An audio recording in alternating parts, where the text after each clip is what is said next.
Okay, I haven't talked about tranny mounts yet. Stock tranny transfer case mounts way up here, went way down to this mount here. So bridging that gap with a new fabricated mount would be quite a project. And you think this side's bad, you see the other side, because of course as the transfer case was rotated, on that side the mount is way down underneath. So reusing these mounts, I had at one time thought if I was only going to use the 7 or 14 degree rotation, reusing these mounts I would make new mounts that went from there to here. Not so interested in that anymore. What I think I'll do, and this is actually on Matthew Jackson's advice from Advanced Adapters, is use the stock mount for the New Venture 3550. It's a nice flat plate right here, and it's really not too far away from the cross member. In fact, I don't even think I'll use this cross member because this is a military truck. It's got a removable cross member in it. You can see the bolts here to take it out. So I think I'll just take this one out. It's exactly 2.5 inches wide. I'll use some 2.5 inch solid tubular steel and fabricate a new mount that'll come up and meet the bottom of the New Venture. At first I was thinking, well, I'd like to really have the mount as far back as possible, you know, for better mechanical advantage. But this is a pretty long package now, from the front to the back. It's a pretty good mechanical advantage, whether I grab it here or grab it here and then reach forward anyway to there. I don't think it's going to make any difference. So I'm quite comfortable with this. I can get a new heavy-duty mount for this transmission and then make a new cross member here. I think that's going to be great. When I rotated the transfer case, I don't know if you can see from here, right up there, it actually rotates down to be about 1/2 inch below the cross member, giving me, you know, a bit of an exposure to catching a rock there. So when I rebuild this transfer case cross member, I'll probably make it just a little deeper so that it'll make sure that it'll hit a rock before that hits a rock. That, or I'll put a skid plate in.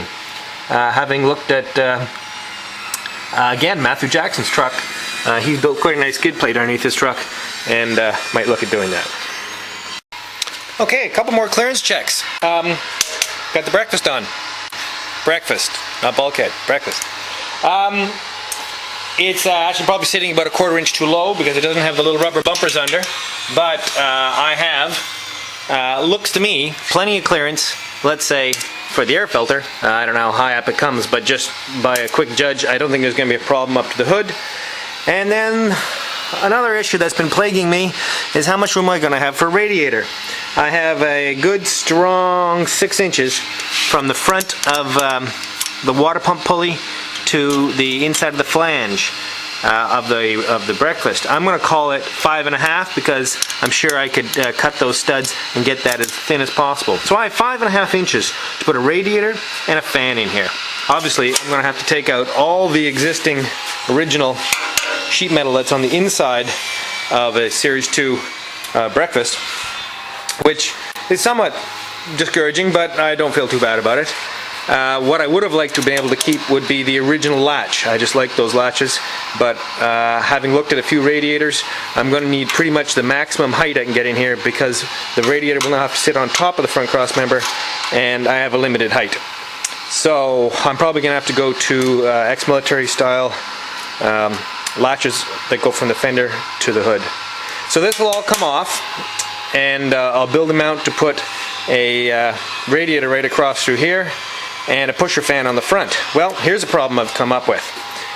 Cleverly, I put the International Harvester Scout power steering in here. Well, which was fine. It fit right neatly inside when this was a stock series truck.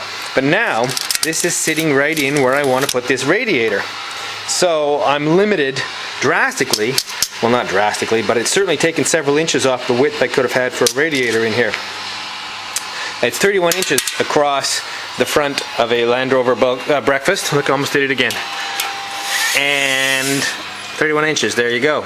Now, to leave some room to be able to put these nuts on, to attach them to the fenders, I was going to go for, let's say, 29, 28 inch wide radiator.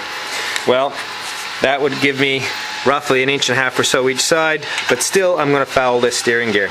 So I know now that I'm going to have, if I just take that roughly 2.5, I'm going to call it 3 inches for clearance because the casting gets a little bigger at the bottom. 3 inches from 31 is 28. absolute maximum width, and that would have the radiator hard against the flange on this side, which wouldn't really be acceptable. So 28, 27 to give myself some room. I'm looking at maximum width of 27 inches. That's not very convenient for the radiators I've looked at so far. Then we look at height. Well, obviously this is a replacement ex-military frame, so it actually had holes both sides for the steering relays and the flanges to bolt them on. Well, I'm going to have to cut those flanges off. Well, maybe not. Maybe the radiator will actually just sit between. But anyway, let's look at height. So to the top of the breakfast panel, I might be able to get away with 18 inches. I don't know if you can see that in the light. More likely 17, maybe 18 inches, depending on the way the filler works up in this corner. So I'm looking at a radiator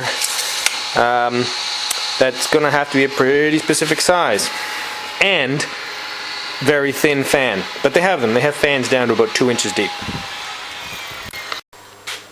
Well, that wraps up what I have time for today. Actually, I'm really pleased. I think I'm going to stick with the 21 degree clocking. I've showed you all the clearances. Everything seems to fit very nice. Yes, it's possible that I could bring it down one clocking to 14 degrees perhaps. I don't know what I really gain. I'm still not going to get it underneath to fit in the floor tunnel and the seat box. I'd lower the center of gravity slightly, but I'm not really concerned about that. I don't think it's that significant. I tighten up the clearance to the front axle and to the front drive shaft, which I think is really my limiting factor. I really don't want to get any closer there. Maximum articulation could come right up there. So I'm very happy with the way it is. All other clearances, the the power steering kind of threw me off, but that's okay. Exhaust is just a dream. The fact that I think the modification to the seat box and the floor are not too severe. I can certainly handle it. It's definitely the next thing I want to get going on, because the order of operations for this truck is I want to get the bed and the seat box and the floors and the bulkhead undercoated. I get them truck linered, like rhino lining, although it's not rhino lining. I use another product that's a much softer rubber. And but there's some turnaround time issues with that, so I want to get going on that so I can get it back. I can repaint this truck. The truck is green, but it wasn't quite the green I was hoping for when I painted it the first time. Looking for a much darker green, a British racing green. So I'm going to repaint that as well. While all that stuff is away getting done, although I paint it myself. Work on the motor mounts, the tranny mounts, and get the gear in here to actually get this thing running. It's throttle body fuel injected. I don't know if a previous video I ever told you the engine came out of an S10. I think I mentioned that. Fuel injected.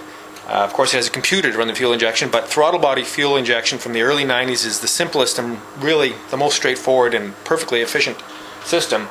And the engine also came out of a car with a manual truck with a manual transmission, so I don't have to worry about all of the automatic transmission issues with the computer. However, I didn't really feel like fighting with taking apart the old wiring harness, so I'm buying a new fuel injection wiring harness. So I got to order that, get it in here, get it all wired up, and start the motor. And shortly after that, hopefully I'll find a radiator and get that down here so we can actually do some running tests and get it geared up. I won't today because I'm pretty much run out of time for today, but I want to talk to you soon about gearing. I pretty much got under control what I want to do about the gear ratios. As a result, I've ordered an Ashcroft high ratio transfer case because I needed just a little bit more gearing than I was going to get with what came stock. But more on that later. Anyway, that pretty much wraps up what I have time for today. I got to get back to work, and it's a gorgeous day here. Oh my gosh, I wish I was off sailing or something, let me tell you. Just fabulous for the middle of October in Nova Scotia. Anyway, till the next installment, and hopefully we'll get some sheet metal work done and get the floors fixed up. See ya.